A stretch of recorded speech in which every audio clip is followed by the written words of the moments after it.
I was wrong about exercise. For most of my adult life, if you'd asked me what actually keeps a person healthy long term, I would have told you, without hesitation, that it was cardio. Running, cycling, getting your heart rate up, protecting your heart, because heart disease is the thing that kills most people, so surely the thing that protects you from it is the thing that matters most. I built an entire mental model of health around that one idea. And after spending years talking to exercise scientists, geriatricians, and researchers who study aging at the cellular level, I've had to admit I had it wrong, or at least dangerously incomplete. Strength is what actually keeps you alive. Not instead of cardio, but in a way that changes the entire order of priority I used to carry around in my head without ever really questioning it.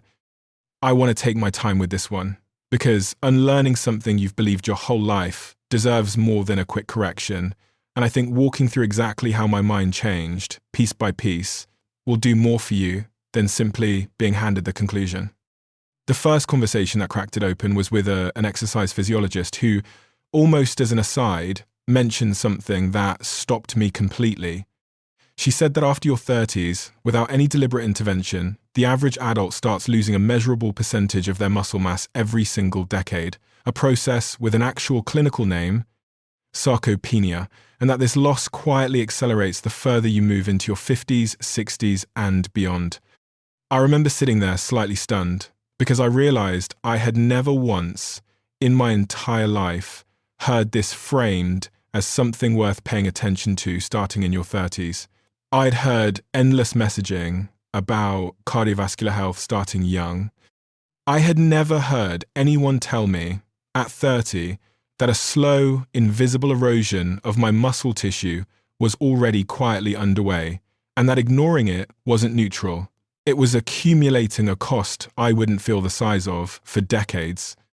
That single fact sent me looking for more, and what I found, conversation after conversation, was a consistent theme that ran directly against everything I'd assumed about the hierarchy of what actually matters for a long, healthy life. Let me tell you about the moment I actually understood why muscle mattered this much. Because it wasn't really about looking a certain way, which is what I'd always subconsciously associated strength training with. A geriatrician described something to me that reframed the entire subject. She said that one of the strongest predictors she has, in her own clinical experience, and backed by a large body of research, of whether an older adult will remain independent, able to live in their own home, get up from a chair without help, recover from an illness or a fall, isn't cardiovascular fitness at all. It's grip strength and lower body strength. She said something I haven't been able to forget since.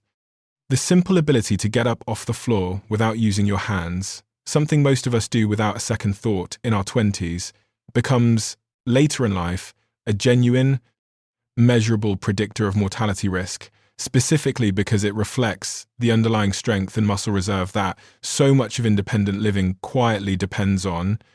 I had spent years worrying about my resting heart rate. I had never once thought about whether I could get up off the floor unassisted as a health marker worth tracking. I want to walk through the specific mechanisms that were explained to me, because understanding why muscle matters this much did more to change my behavior than simply being told that it does. The first mechanism is metabolic, and it genuinely surprised me. Muscle tissue functions almost like a sponge for glucose, the sugar from the food you eat, pulling it out of your bloodstream and putting it to use. The more muscle mass you carry, generally speaking, the better your body tends to be at managing blood sugar and insulin sensitivity. As muscle mass quietly declines with age, that sponge shrinks, and several researchers connected this directly to the rising rates of insulin resistance and type 2 diabetes that show up later in life, a connection that gets almost no attention compared to the endless conversation about diet alone. The second mechanism is skeletal, and it's the one that made me think differently about a family member of mine. Bone density and muscle mass are deeply linked, because the mechanical stress placed on bone during resistance exercise is one of the primary signals your body uses to maintain, and in some cases actually rebuild, bone density over time. Researchers were clear that this dual benefit, protecting muscle and bone simultaneously, is particularly critical for women after menopause, when bone density decline can accelerate sharply, and that resistance training is one of the few interventions genuinely shown to counteract that specific, accelerated risk. The third mechanism reframed how I think about illness entirely. Several researchers described muscle tissue as functioning like a protein and metabolic reserve your body draws on during any period of serious physical stress, illness, surgery, recovery from injury. Someone entering a hospital stay with a larger reserve of muscle mass tends to show measurably better outcomes and faster recovery than someone entering that same illness with almost nothing in reserve. One physician put it in a way that stuck with me.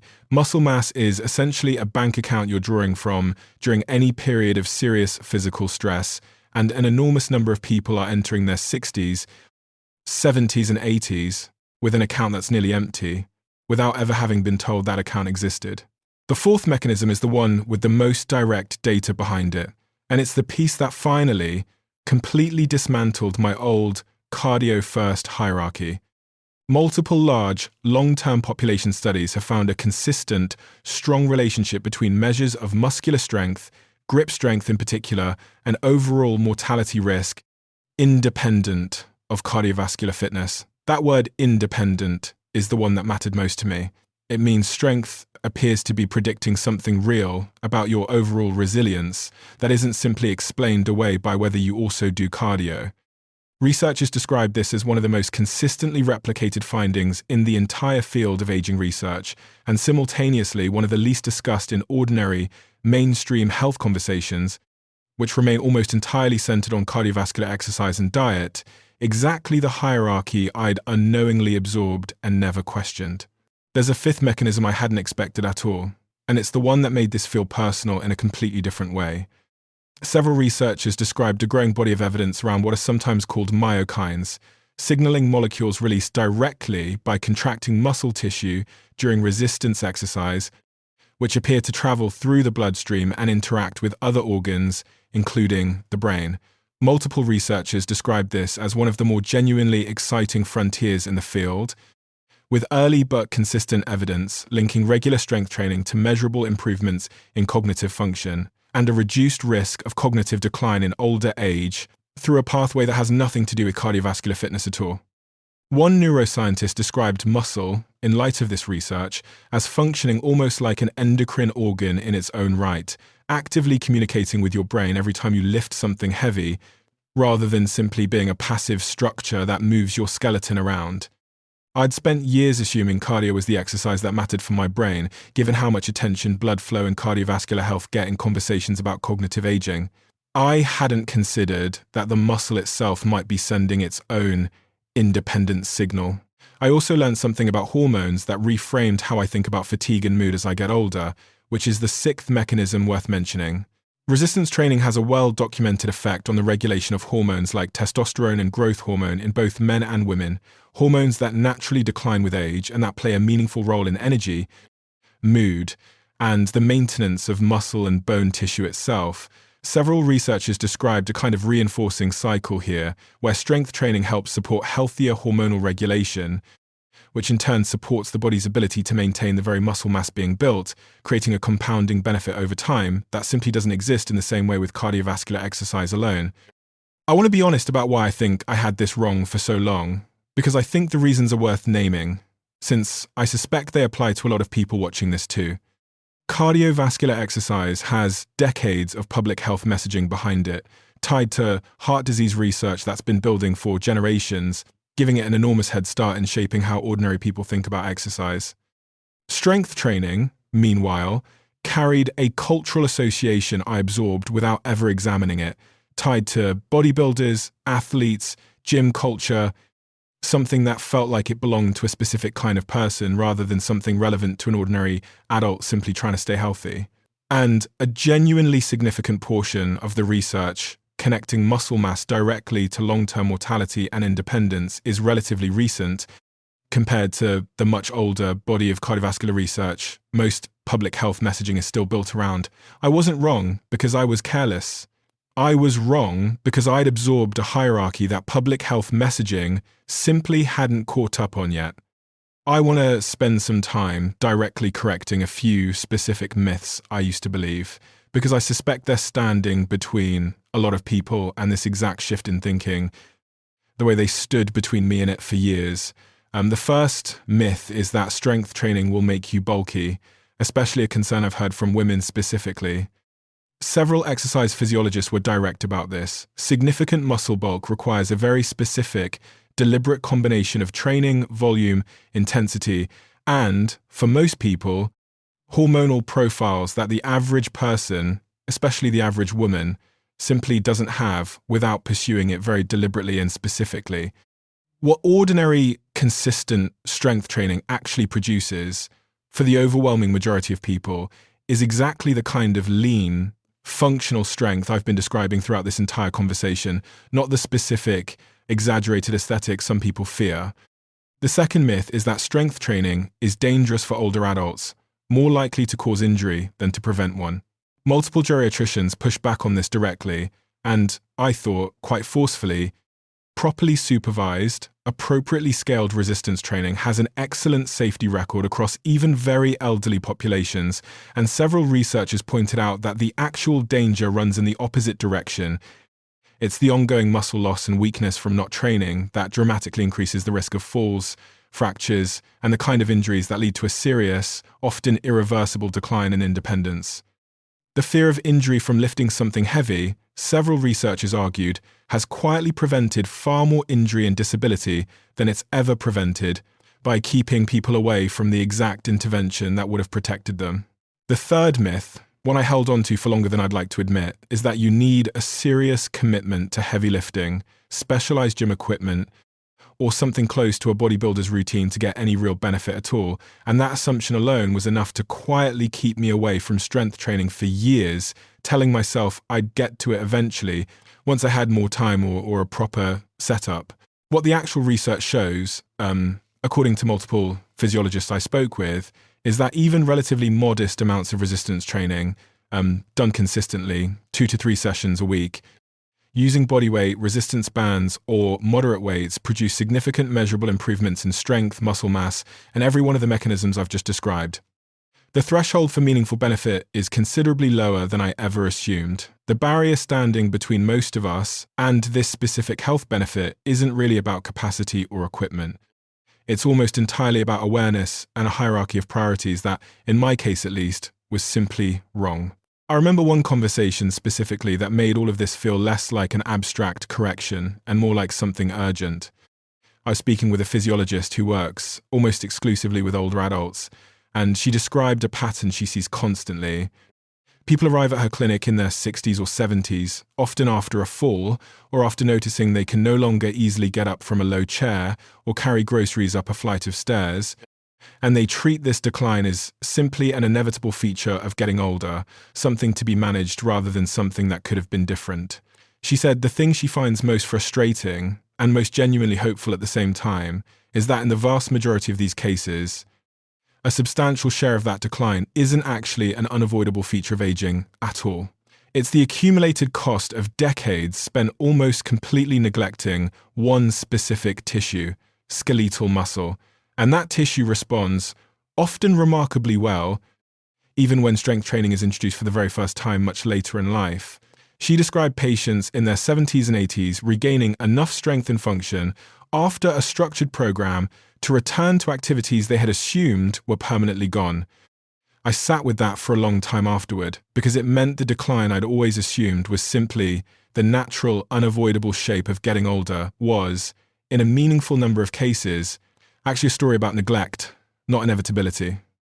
I want to be careful not to overstate this into a claim that starting later completely erases decades of decline, because that wouldn't be honest either. What researchers were consistently clear about is something more precise, and I think more genuinely useful.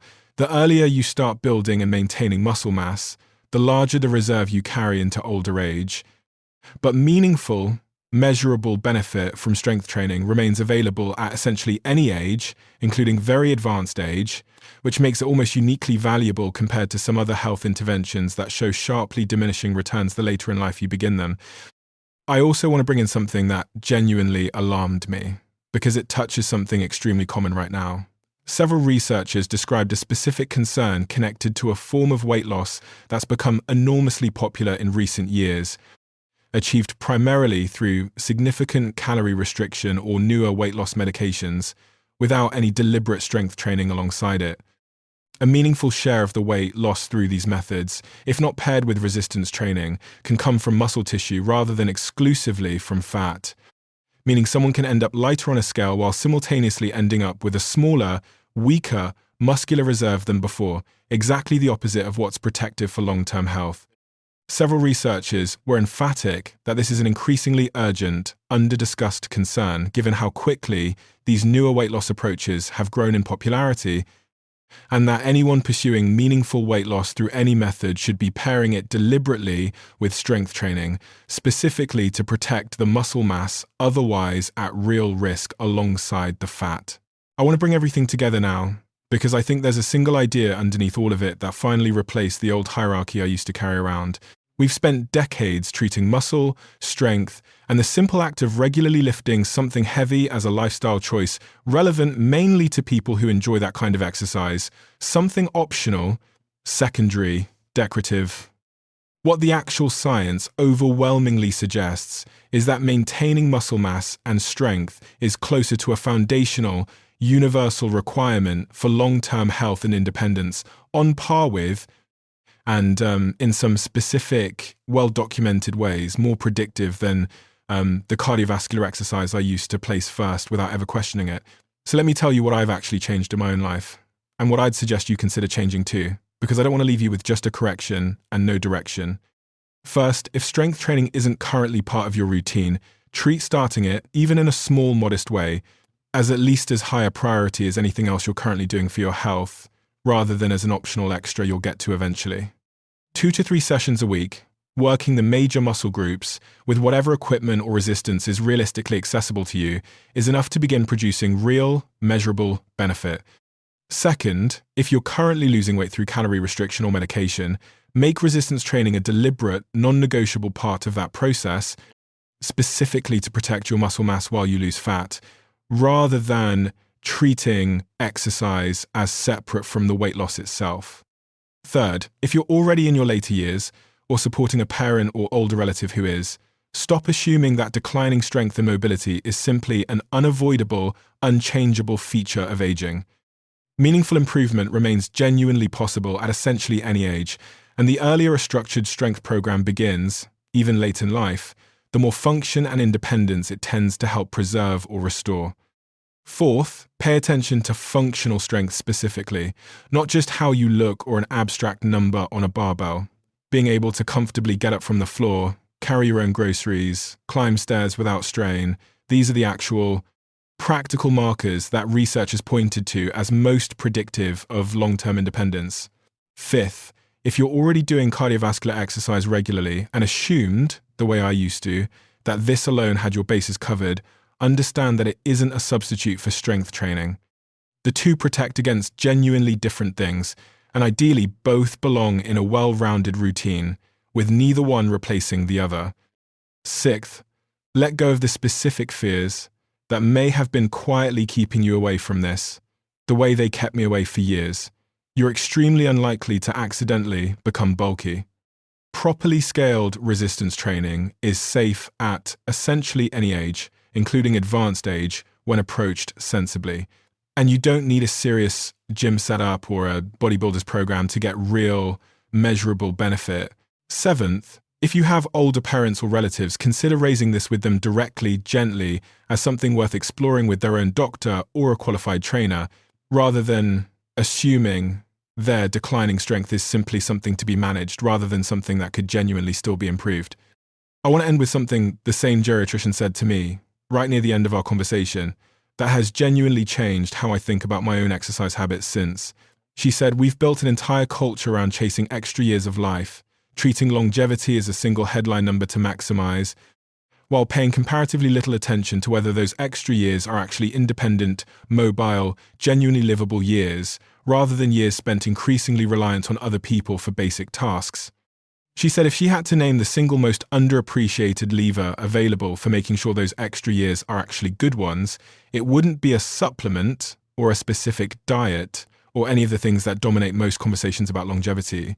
It would be the simple, unglamorous act of regularly asking your muscles to do something hard, consistently, for the rest of your life, starting now, regardless of your current age. I spent years getting the hierarchy backwards. I don't intend to spend the next several decades making the same mistake.